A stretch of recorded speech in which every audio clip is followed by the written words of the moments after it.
Hello friends, Siddharth Hindi education classes में आप सभी का स्वागत है। तो बिना देरी करते हुए चलिए स्टार्ट करते हैं वीडियो को। आज की वीडियो का पहला प्रश्न है, निराला को महाप्राण नाम किसके द्वारा दिया गया है? महाप्राण निराला जी का उपनाम है। तो आपको बताना है कि किसके द्वारा इनको यह उपनाम दिया गया है। गंगा प्रसाद पांडे, सियाराम शरण गुप्त, नामवर सिंह और आचार्य रामचंद्र शुक्ल। ठीक है, इसके लिए सही आंसर बताइए क्या होगा। तो इसका जो राइट आंसर है वह ऑप्शन ए है, गंगा प्रसाद पांडे। निराला को महाप्राण नाम गंगा प्रसाद पांडे के द्वारा दिया गया है। बढ़ते हैं सीरीज के अगले प्रश्न की ओर। अगला प्रश्न है, प्रसाद की रचना कामायनी का आधार ग्रंथ निम्न में से क्या है? कामायनी प्रसाद जी की एक प्रसिद्ध रचना है जिसमें कि 15 सर्ग हैं और आपको यह बताना है कि इसका आधार ग्रंथ क्या है, मीन्स किस ग्रंथ के आधार पर उन्होंने इसकी रचना की है। ऑप्शन है मनुस्मृति, गोपद, शतपथ ब्राह्मण और उपनिषद। आपको राइट आंसर बताना है, तो बताइए राइट आंसर।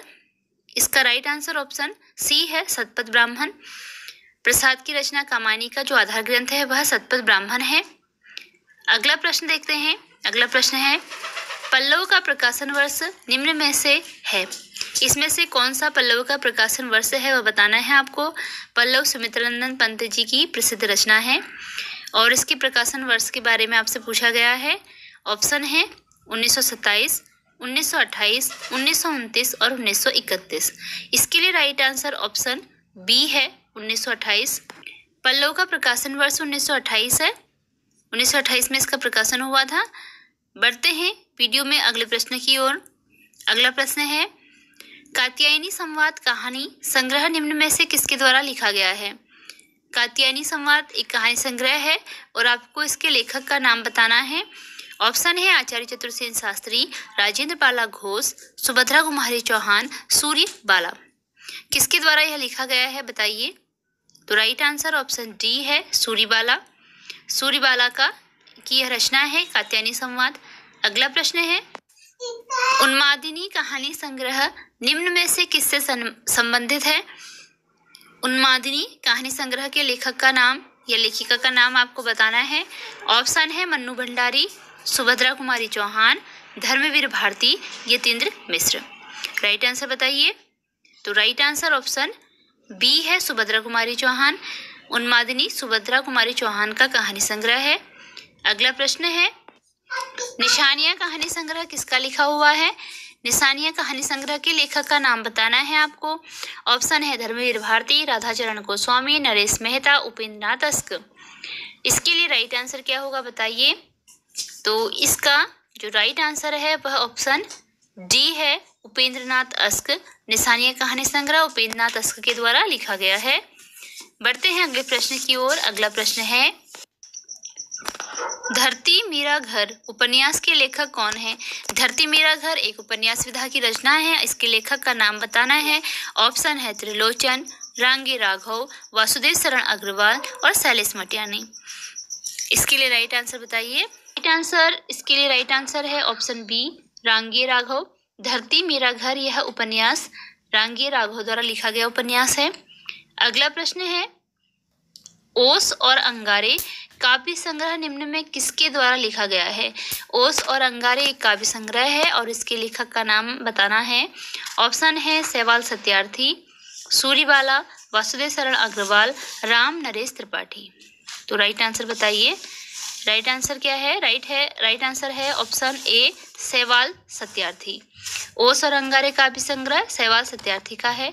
अगला प्रश्न है, संत दादू के कितने शिष्य थे? संत दादू के शिष्यों की संख्या बतानी है। ऑप्शन में है 30, 45, 50 और 52। बताइए कि राइट आंसर क्या है, कितने शिष्य थे संत दादू के। इसके लिए राइट आंसर ऑप्शन डी है, 52। संत दादू के शिष्यों की संख्या 52 थी। इसी क्रम में देखते हैं वीडियो का अगला प्रश्न। अगला प्रश्न है, दादू पंथ में सत्संग स्थल को क्या कहते हैं? दादू पंथ में सत्संग स्थल क्या कहलाता है यह बताना है। ऑप्शन है अलख दरीबा, सुखरी, दरबारी या इनमें से कोई नहीं। तो बताइए राइट आंसर क्या होगा। इसका राइट आंसर है ऑप्शन ए, अलख दरीबा। दादू पंथ में सत्संग स्थल को अलख दरीबा कहते थे। इसी क्रम में अगला प्रश्न देखते हैं। अगला प्रश्न है, सुभद्रा संस्मरण निम्न में किसके द्वारा लिखा गया है? सुभद्रा एक संस्मरण का नाम है और बताना है कि किसने लिखा है। ऑप्शन है शैलेश मटियानी, सूर्यबाला, महादेवी वर्मा, यतीन्द्र मिश्र। इसके लिए राइट आंसर बताइए, सुभद्रा संस्मरण किसने लिखा है? तो राइट आंसर ऑप्शन सी है, महादेवी वर्मा। जो सुभद्रा संस्मरण लिखा गया है यह महादेवी वर्मा जी के द्वारा लिखा गया संस्मरण है। बढ़ते हैं अगले प्रश्न की ओर। अगला प्रश्न है, निम्न में कौन सा जोड़ा सही सुमेलित नहीं है?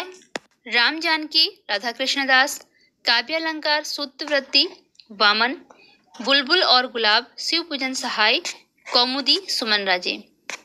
गलत ऑप्शन बताना है। तो राम जानकी, राधा कृष्णदास की रचना है, सही है। काव्यालंकार, सूत्रवृत्ति, वामन की रचना है, यह भी सही है। बुलबुल और गुलाब शिव पूजन सहाय की रचना है, यह भी सही है। तो इसमें जो राइट आंसर है वह है कौमुदी, सुमन राजे की रचना नहीं है। क्योंकि नहीं में आंसर देना है तो डी इसका राइट आंसर हो गया। कौमुदी जो रचना है यह शिवरानी देवी की रचना है। अगला प्रश्न है, रावणार्यनुज किस कवि को कहते हैं? रावणार्यनुज किस कवि को कहते हैं? इसके लिए राइट आंसर बताना है और ऑप्शन है जयशंकर प्रसाद, सुमित्रानंदन पंत, मुक्तिबोध, सूर्यकांत त्रिपाठी निराला। राइट आंसर बताइए इसका क्या होगा? तो इसके लिए राइट आंसर ऑप्शन बी है, सुमित्रानंदन पंत। सुमित्रानंदन पंत को रावणार्यनुज कहा जाता है। इसी के साथ बढ़ते हैं अगले प्रश्न की ओर। अगला प्रश्न है, सुमित्रानंदन पंत की प्रथम छायावादी रचना निम्न में कौन सी है? सुमित्रानंदन पंत की पहली छायावादी रचना बतानी है, कौन सी है? ऑप्शन है पल्लव, वीणा, उच्छ्वास और गुंजन। तो राइट आंसर बताइए कि इनकी पहली छायावादी रचना कौन सी थी।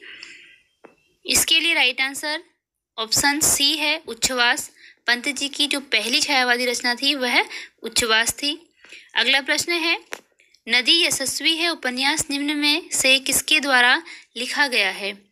नदी यशस्वी है एक उपन्यास विधा की रचना है और इसके लेखक का नाम बताना है। ऑप्शन दिए गए हैं, नरेश मेहता है, नरेंद्र शर्मा, रामविलास शर्मा या जगजीवन राम। तो राइट आंसर बताइए क्या होगा? इसका राइट आंसर है ऑप्शन ए, नरेश मेहता। नदी यशस्वी है जो उपन्यास है वह नरेश मेहता के द्वारा लिखा गया उपन्यास है। इसी के साथ वीडियो एंड होती है। अगर आपको क्वेश्चन यूजफुल लगे हों तो वीडियो को लाइक, शेयर और चैनल को सब्सक्राइब जरूर कीजिएगा। मिलते हैं अगली वीडियो में कुछ नए प्रश्नों के साथ। धन्यवाद।